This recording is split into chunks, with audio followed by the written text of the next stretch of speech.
திருப்பதி வெங்கடாசலபதியின் வரலாறு அவர் கலியுகத்தில் மக்களின் துன்பங்களைப் போக்க ஏழுமலையில் எழுந்தருளியது அடிப்படையாகக் கொண்டது.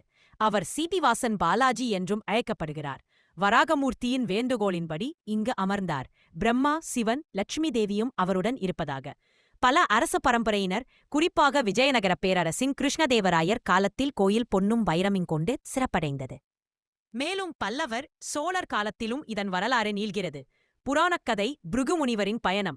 ஒரு யாகத்தின் பலனை தீர்மானிக்க பிருகுமுனிவர் மும்மூர்த்திகளை சந்திக்கச் சென்றபோது விஷ்ணு அவரை கவனிக்காததால் கோபமடைந்து திருமாலின் மார்பில் உதைத்தார். இதனால் திருமால் பூமிக்கு வந்து கலியுகத்தில் மக்களின் துயரங்களைப் போக்க ஏழுமலையில் எழுந்தருள முடிவு செய்தார். வராகமூர்த்தியின் பங்கு. திருமலைக்கு முதலில் வராகமூர்த்திதான் வாசம் செய்தார். வெங்கடாசலபதி இங்கு எழுந்தருள வராகமூர்த்தி அந்த இடத்தை அவருக்கும் அளித்தார். எனவே பக்தர்கள் முதலில் வராகமூர்த்தியை வணங்கிவிட்டு பிறகு வெங்கடாசலபதியை வணங்குவது வழக்கமாக உள்ளது. பத்மாவதி கல்யாணம். சீனிவாசன் வெங்கடாசலபதி பத்மாவதி தேவியை மணந்தார்.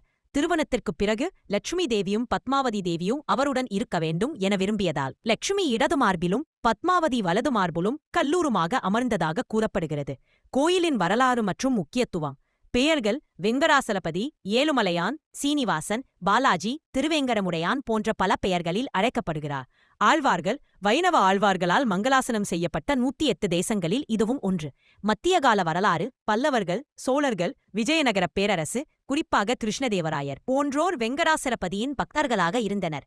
விஜயநகரப் பேரரசின் போது கோயில் பெரும் செல்வம் மற்றும் பிரம்மாண்டத்தை பெற்றது. தங்கக் கூரைகள் வேயப்பட்டன. சிறப்பு: இது உலகின் மிகப்பெரிய பணக்கார கோயில்களில் ஒன்று மற்றும் அதிக மக்கள் வழிபடும் தராகும். 7 மலைகள் ஆதிசேஷனின் 7 தலைகளும் குறிப்பதாக நம்பப்படுகிறது. தலபுராணம். கலியுகத்தில் மக்களின் துன்பங்களைப் போக்க விஷ்ணு ஏழுமலையில் எழுந்தருளினார். வராகமூர்த்தியின் வேண்டுகோளின்படி அவர் பூமியில் தங்கினார். பல மன்னர்களின் பங்களிப்புகளால் கோயில் மேலும் சிறப்புற்றது. இன்று வரை பக்தர்கள் சுவாமியை வழிபட்டு தங்கள் வேண்டுதல்களை நிறைவேற்றுகின்றனர்.